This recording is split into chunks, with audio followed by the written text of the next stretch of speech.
Welcome back! Hello mga auntie, mga uncle. For today's video, na nag-order sa tuwag food and pika-pika package.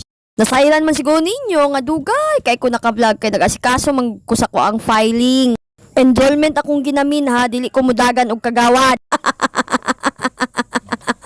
Mao ni akong gikabisihan this past few weeks. Giuna na ko akong enrollment kay kaniliging naa kay gusto ma-achieve si imuhang kinabuhi. Kay og mo graduate ko kaluyan sa Ginoo, gusto na ko mag-manager dayon ko. Manager sa puso mo.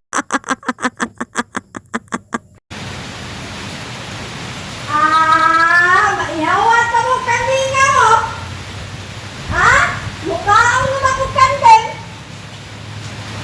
So karon paadto namin sa Pulok 8 kung asa tong nag-order sa mo og pika-pika package.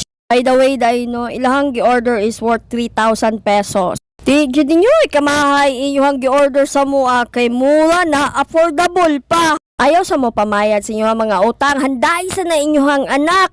Pasagdiin nga inyong giutangan ang magsakit ug ulo sa inyuha.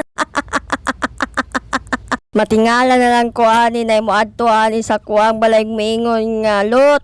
Maningil ko si muhang utang. So mao na nino ginahinay na mo og arrange ilang order sa mo worth 3,000 pesos nga pika-pika package. Mura na kaayo na. Mo gasto man gani mo pila ka libo anang STL nga wa mo'y daog-daog kani pa ka ang pika-pika package na ikalipay na sa inyong anak.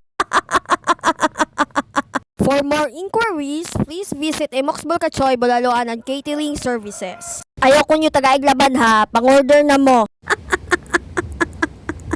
O lantawa sa inyong 3,000 no, di jud mo magmahay. Hastang daghana na makakaon. Mabinlan pag jud mo pagkaugma. O diba, mura kog bumbo sigig announce, sigig panawagan. Goodbye, uli na ko. For more updates, please like and share and also click the notification bell para sa more updates ng mga video.